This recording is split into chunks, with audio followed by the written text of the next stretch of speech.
His next objective was clear: acquiring the Rune of Thought. As Ryu-min focused on the screen, a group of goblins crept up behind him. Sensing their presence, he swiftly eliminated them all with precise strikes. The remaining goblins, seeing his might, hesitated to approach. Confused, he wondered why they had suddenly stopped. At that moment, Black Scythe charged forward, taking out the goblins in their place. Meanwhile, the players on the other side of the map sensed something unusual. The undead monsters in their vicinity had taken on a strange yellow glow. A notification screen appeared, announcing that the first wave had been successfully blocked. Relieved, the players cheered as they received the update. 967 players had perished, while 3,933 were still alive. As a reward for surviving the first wave, each of them was given 500 gold. One player, exhausted, declared he was taking a short break before the next wave began. However, Ryu-min knew better. He understood that even though the goblins had been weakened, they were still a serious threat, evidenced by the high number of casualties.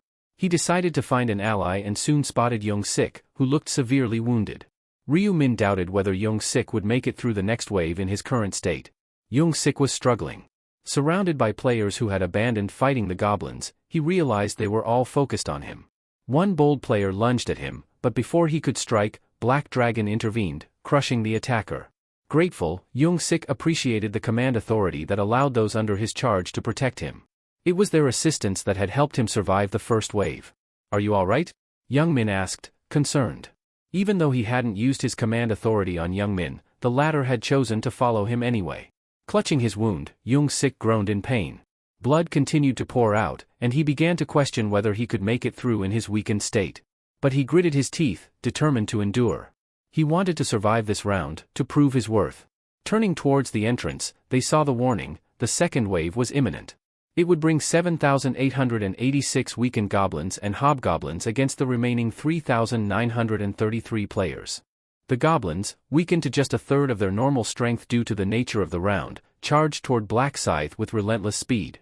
Maintaining a serious expression, he swung his scythe without hesitation, cutting down several goblins at once. Their lifeless bodies piled up on the ground around him. A notification flashed on his screen: he had reached level 20. No longer an apprentice, he had become a regular, unlocking the combination function. He wiped the sweat from his brow, pleased with his progress. With the combination function now available, he knew he could craft exclusive items that were otherwise unavailable in the store. Another notification appeared, announcing that his death insignia had been enhanced due to his rank advancement. Its power had increased from 100 to 120. Additionally, he had learned a new skill unique to Reapers, the Night of Death. The skill allowed him to cast darkness energy, summoning an artificial night within a 500-meter radius. He noted that another skill would be unlocked at level 40. Ryu-min was delighted with the additional damage from the Death Emblem and intrigued by the synergy between the Night of Death and his Reaper rune, which became more potent at night. The Reaper rune doubled weapon attack during the day and increased attack speed by 50% at night. It also reduced the chance of detection by enemies if he remained motionless after dark. As he finished reviewing the new abilities, the goblins launched themselves at him again. Grinning, he welcomed the opportunity to test his newfound powers. He quickly cast the Night of Death, enveloping the area in darkness and halting the goblins in their tracks. They staggered, unable to see or understand what had attacked them. One by one, he dispatched them with rapid, lethal strikes. By the time they realized what had happened, it was too late. Ryu-min's foot touched the ground with a graceful landing after a series of swift and calculated blows. The ground was littered with the bodies of dead goblins, stacked one atop another. A notification appeared on the players' screens, confirming they had successfully repelled the second wave. Out of the initial group, 590 players had perished, leaving 3,343 survivors. Those who remained were awarded 500 gold each. As Ryu-min rested, he contemplated acquiring some common skills to better prepare himself for the coming waves. He opened the shop interface and searched for a particular skill: presence detection. This skill allowed a player to detect any target within a 30-kilometer radius. Upon activating it, he confirmed that only he and the goblin corpses were left in the vicinity. He also considered saving an additional 20,000 gold for future purchases. Soon, the third wave began: 3,343 players versus 6,686 weakened hobgoblins. The battle was intense, but the players managed to fend off the onslaught, and a notification announced their victory. Immediately following, the fourth wave commenced with 3,001 players facing 6,002 hobgoblins. Ryu Min continued to fight with all his might, as did the other players, until another notification confirmed they had successfully repelled the fourth wave. Jungsik appeared exhausted, but he knew only 1 hour remained. He was confident he could survive that long. He issued every command under his authority, trusting that those still loyal to him would keep a watchful eye. Then, the fifth wave began, 10,800 gnolls against 2,700 players. When Jungsik saw the sheer number of gnolls, he was stunned and wondered why there were so many. Due to the round's nature, the gnolls were only at 1/3 of their usual strength, but even so, the battle was fierce. Jungsik seized this opportunity to break the previous records. He vowed to become stronger and tear apart those who had disregarded him once he did. Suddenly, the anguished cries of the wounded caught his attention. He noticed that other players were attacking the very ones he had commanded to protect him, trying to break through and reach him. He quickly gathered his remaining guards in front of him, issuing a desperate command to hold off the attacking players. The guards rushed forward, but their numbers were dwindling fast. Feeling cornered and overwhelmed, Jungsik cursed under his breath and took off running. The players gave chase, and he pushed himself to run as fast as he could, knowing he only needed to survive until the wave ended. He reached the gate where Black Scythe stood, waiting for the gnolls. In a panic, he hurried over, shouting that he had accepted Black Scythe's offer. He swore he would keep his promise if Black Scythe protected him. But Black Scythe remained silent, unmoved. Frustrated, Jungsik shouted again, "I'm accepting the offer," but Black Scythe cut him off with a cold look. "I told you," Black Scythe said, "I'm not interested anymore." He made it clear that Jungsik was on his own, regardless of whether he survived or not. Jungsik, desperate, insisted he was willing to become Black Scythe's subordinate, bewildered at the refusal. Black Scythe simply replied, "I don't need an underling with no real command power." The realization hit Jungsik like a punch to the gut. Black Scythe was implying that he was worthless. Regret flooded through him for having rejected the offer earlier. Nearby, a player remarked, "Did you see Black Scythe just turn him down?" Another one laughed, relieved. "Good. I was worried he might keep him alive for some documentary nonsense." A third player chimed in, "Now, we can kill him whenever we want." Enraged, Jungsik vowed to take down at least one of the players who had turned against him. Suddenly Youngmin came to help him. Jungsik was happy to see Youngmin. But before he could act, a sudden blow struck his face. It was Youngmin. Youngmin looked at him with a cruel smile. "Are you tired?" he asked mockingly. "I'll make sure to help you." Jungsik, trying to shake off the blow, mumbled that he didn't need his help, but Youngmin's expression only grew darker. With a devilish grin, Youngmin taunted, "I'll kill you myself, make it easier for you." He delivered another harsh punch, sending Jungsik sprawling to the ground. Jungsik groaned in pain, clutching his cheek. Before Jungsik could utter a curse, Youngmin grabbed him by the collar, striking him repeatedly. Each punch came harder than the last, as Youngmin's presence loomed over him, dominating and relentless. Blood streamed from his nose, and one of his eyes was swollen shut. Jungsik could barely comprehend what was happening. His pride shattered as he realized he was being betrayed, unable to make the final move against Youngmin. Then, with a brutal kick, Youngmin delivered the finishing blow. A notification appeared, announcing the death of the region's representative. The message declared Youngmin as the new representative, having claimed the title by assassinating his predecessor. A grin spread across Youngmin's face as he basked in his victory. With this newfound authority, he relished the idea of exercising complete control over his fellow players. Looking down at Jungsik's lifeless body, Youngmin vowed to assert his power to its fullest. He remarked that Jungsik's downfall was due to his constant fleeing, branding him an embarrassment. His grin widened, knowing the other players had witnessed his ruthless display and would now recognize his strength. Turning to address the local players, Youngmin noticed that the crowd seemed hesitant, almost fearful. Whispers filled the air. One player, still in shock, muttered about how he had killed someone with his bare hands, leaving others covered in goosebumps. Another asked what had led up to this moment, recalling how Youngmin had previously seemed to defer to the gang leader. They wondered if he had planned to betray him all along. Skepticism and disbelief spread among the crowd. Some found it hard to accept that someone like him could now be their regional representative. A voice from the crowd finally declared that the representative had changed. Youngmin smirked, fully aware that the tides had turned in his favor. Though he felt a pang of regret, he had already devised a plan to handle the situation. Without hesitation, he sprinted off, heading straight for Black Scythe. When he arrived, Black Scythe eyed him suspiciously. "What's the matter?" he asked, his tone blunt. "Did you get the message?" Youngmin, brimming with excitement, replied, "I'm the new regional representative now. I'm in charge." Black Scythe remained expressionless but nodded in acknowledgement. Young Min then boldly declared, I'm ready to accept that offer you gave to the life is a documentary. Simply put, Young Min agreed to comply with all of Black Scythe's demands in exchange for his safety. He felt confident his plan would work. After all, he was now the new regional representative, unlike Young Sik, who had failed because he lacked command authority.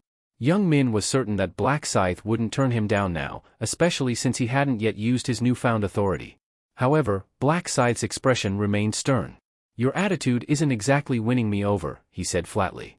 He then added, if you want me to consider your offer, get on your knees. Young Min blinked in confusion, not fully grasping what Black Scythe meant. But I'm in a position to give orders, he protested. Black Scythe shook his head, you're mistaken. You think you have something to offer, but you're the one who lost here. I don't care about titles or positions. If you want my protection, you're going to have to earn it, so kneel.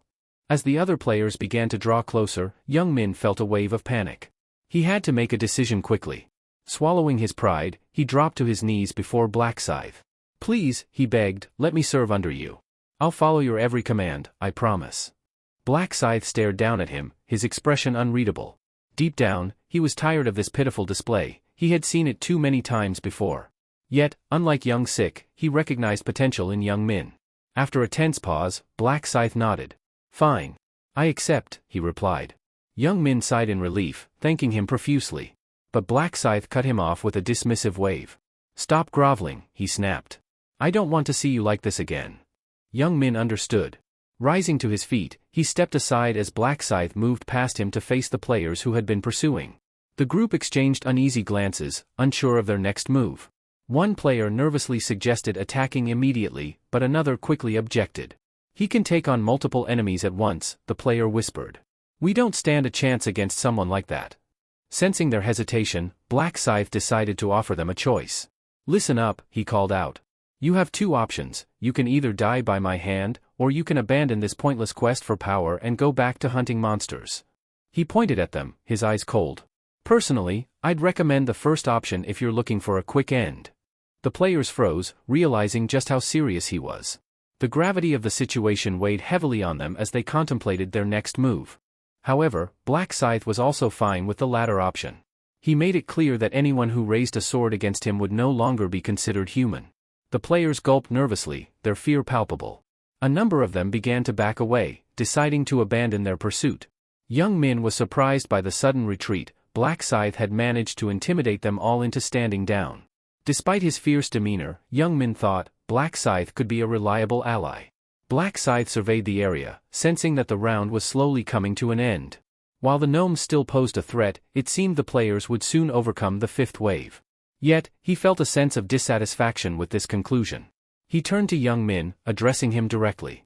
Young Min responded with a warm smile, ready to fulfill his promise. All right, Black Scythe said, it's time to make good on your word. With confidence, Young Min agreed and asked for his first command. Black Scythe's eyes narrowed. Break the relic, he instructed, and use all 10 of your commands of authority. Young Min's smile faltered, replaced by a look of shock. He knew breaking the relic would have dire consequences for everyone involved. His earlier eagerness turned to frustration and doubt. Why would you want that? He asked, feeling a surge of anxiety. Even with all his power, he feared he might not be able to handle the fallout.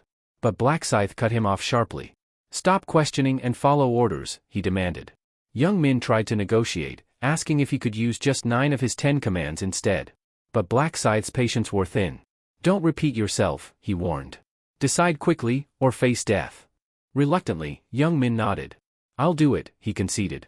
Black Scythe began to list the names of the individuals on whom Young Min was to use his authority. Shim Sung Yu, Little Chili Pepper, Spring, Summer, Autumn, and Don't Bother Me. He ordered Young Min to command these 10 people to destroy the relic. Young Min's eyes widened in disbelief. The list was full of his closest friends. Was Black Scythe doing this on purpose? His friends begged him not to go through with it, but he could only shrug and offer a quiet apology. I'm sorry, he said, but it's Black Scythe's orders. With a heavy heart, Young Min gave the command to his friends, destroy the relic. After Young Min called out the names given by Black Scythe, a notification blared across all screens, alerting every player that the relic was under attack. Instantly, all eyes turned to the relic, and disbelief rippled through the crowd as they saw 10 players relentlessly striking it. Panic erupted, and frantic shouts filled the air, urging them to stop. A surge of players rushed forward, desperate to prevent the destruction of the relic, fearing the severe penalty that awaited if it shattered. One player screamed orders to halt the attackers, while another tried to physically pull away a player hitting the relic. A third suggested taking extreme measures, even killing the attackers if necessary. But before anyone could intervene, the relic cracked wide open and shattered completely. A notification flashed, "Relic destroyed. Primary mission failed." A new message announced that in 30 minutes, a divine retribution proxy would be summoned. Another screen popped up with urgent instructions for all players to survive the impending divine retribution. The round would continue until the countdown ended. The players glanced at each other in confusion, wondering if they were about to face a new kind of boss battle. Then, a notification for a subquest appeared, and Ryu Min's grin widened. The subquest's objective was to survive the divine retribution proxy, with a timer counting down and a prize of 3,000 gold for those who succeeded. The sight of the prize seemed to change the mood among the players. Although the primary quest only offered 2,000 gold, many began to calculate that completing the subquest would net them even more, an additional 3,000 gold. Suddenly, what seemed like a failure now offered a more lucrative opportunity. Black Scythe had anticipated this turn of events. He had instructed young Min to destroy the relic, knowing full well that he didn't want to do it himself. As the notification confirmed the relic's destruction, another message appeared, confirmed, relic was broken by the players who attacked it. A penalty was immediately imposed on those 10 players, a permanent 50% reduction in all their stats.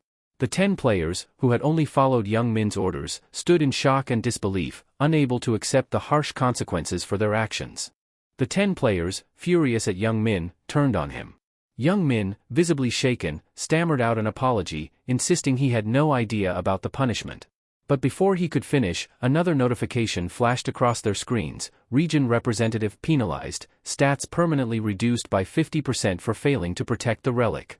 The reality sank in hard.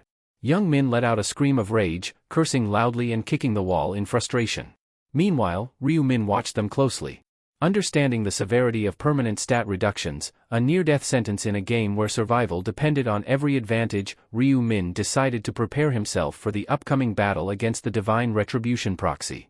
He quickly accessed the shop and spent his extra gold on some essential items. First, he chose the Assassin's Hood, a standard helmet for assassins that added 3 points to agility and 20 to defense. He knew that even minor improvements could make a difference. Then, he purchased the Agile long boots, which, despite their tight appearance, were surprisingly comfortable, offering 15 defense, plus 2 agility, and a 5% speed boost. Ryu Min knew that every little stat increase could aid him in the upcoming subquest. He began crafting, carefully combining various items with a mana stone. One successful attempt created a skull and bones necklace that boosted all stats by 1.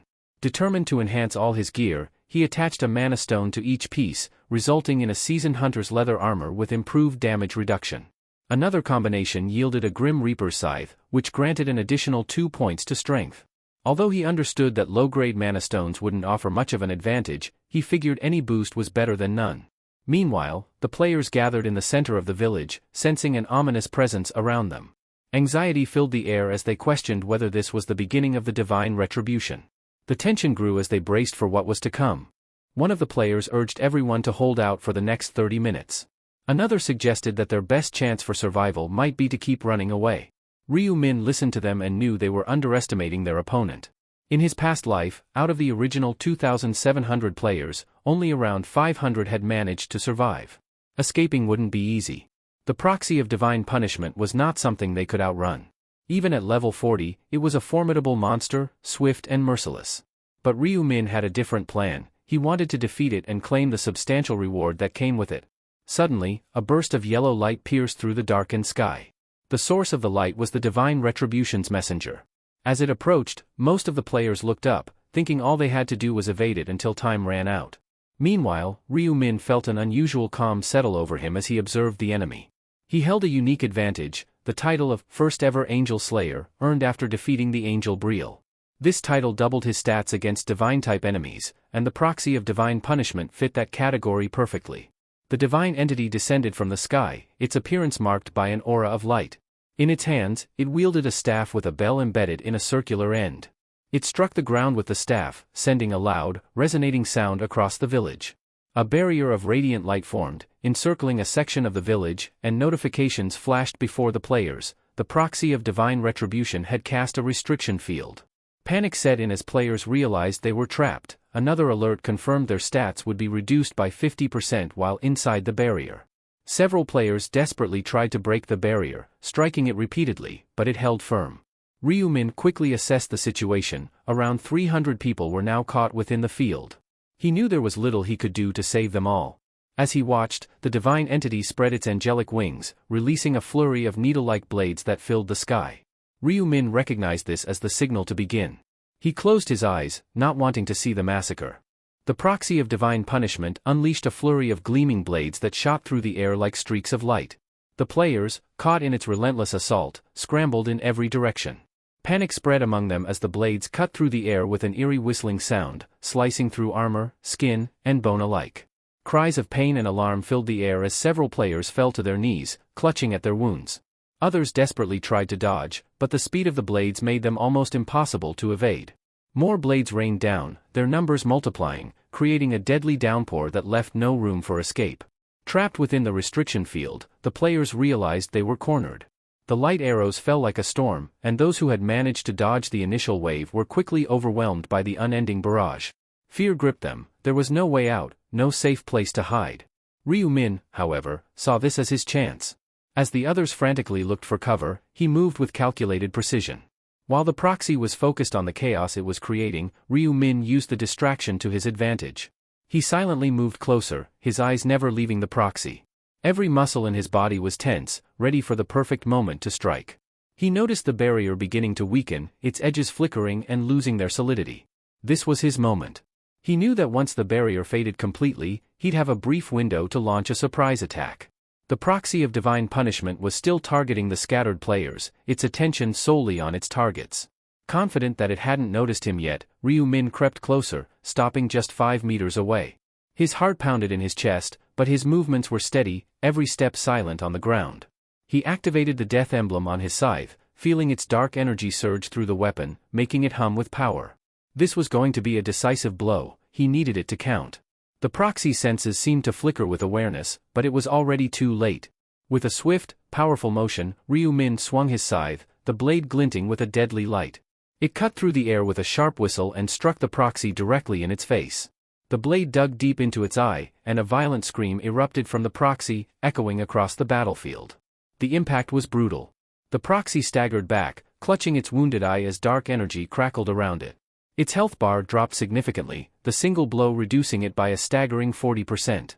For a moment, the battlefield fell silent, as if even the world itself was stunned by the attack. Ryu-min didn't waste a second. He knew the proxy would retaliate and try to trap him again.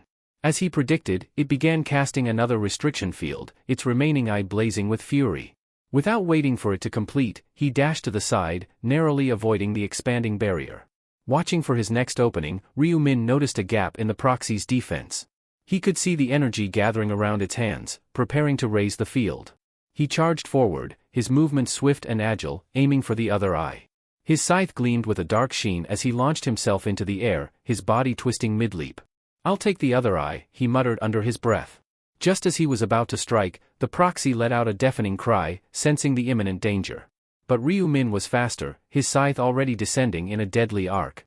The proxy of divine punishment continued to scream in rage as Ryu-min landed gracefully a short distance away. With its restriction field now in place, every player inside found their stats reduced to 50%, but Ryu-min didn't seem bothered in the slightest. To him, the proxy, now blinded, was nothing more than a glorified sandbag. Even as it continued to howl in pain, the proxy fired light arrows wildly in all directions, hoping to strike him down. Ryu-min remained behind the proxy, shrouded in darkness, having activated his Night of Death ability. The light arrows, obscured by the surrounding shadows, failed to find their mark. The proxy seemed utterly disoriented, flailing blindly in its attempts to hit him. Ryu-min understood the mechanics of this world well. In a place like this, darkness often triumphed over light. Seizing the moment, Ryu-min leapt into the air, his scythe poised for another strike. His expression was focused and determined. "Time to finish this," he declared, his voice cold and resolute. He swung his scythe with all his might, aiming for the proxy's wing. The blade sliced through the air, connecting with a solid impact. One of the proxy's wings was severed, crashing to the ground with a heavy thud. The proxy let out a guttural cry, its body racked with pain. Refusing to relent, the proxy raised its staff, preparing for a counterattack.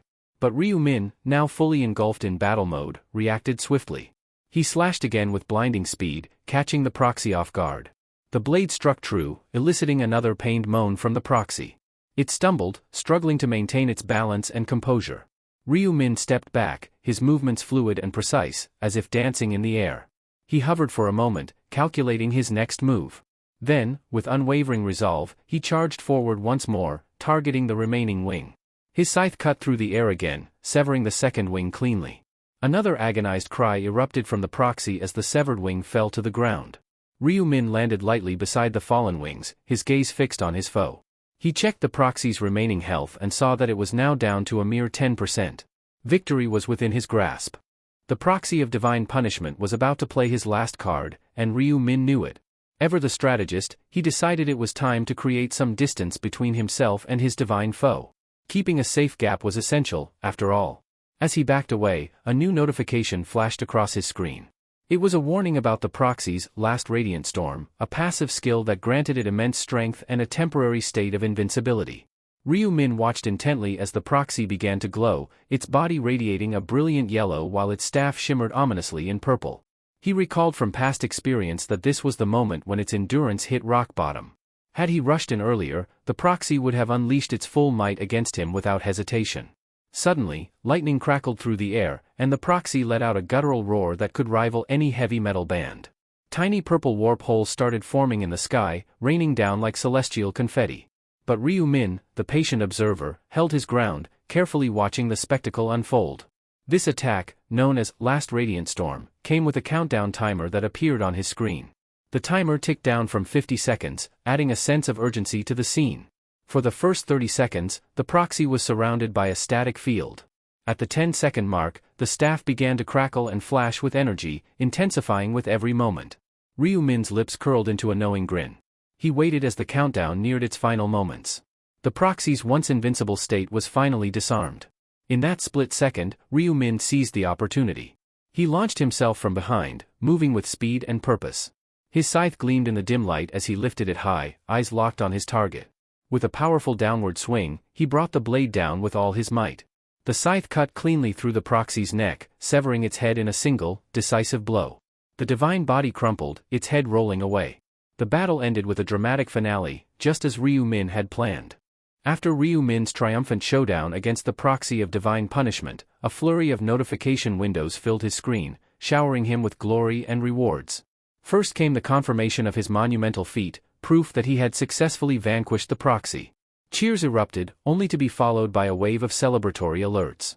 3 successive notifications flashed, announcing that he had leveled up. His pockets felt heavier with 8,200 gold coins, and an extra 4,000 coins topped it off like icing on a cake. Cash truly is king, no denying that. But the real prize was the title he had earned, Nemesis of Divine Retribution. Now, that was something special. He checked out the benefits, an incredible 80% reduction in damage from divine-type attacks. Game-changing, for sure. As he read further, he realized that to earn this prestigious title, one had to be the first to eliminate the proxy of divine punishment. A rare and rewarding accomplishment. And the rewards kept pouring in. He received condensed ether, a substance that is nothing short of the holy grail for crafting god-ranked items. But the surprises didn't end there. A radiance rune appeared next, a mystical gem that fused directly into his body, akin to a magical tattoo.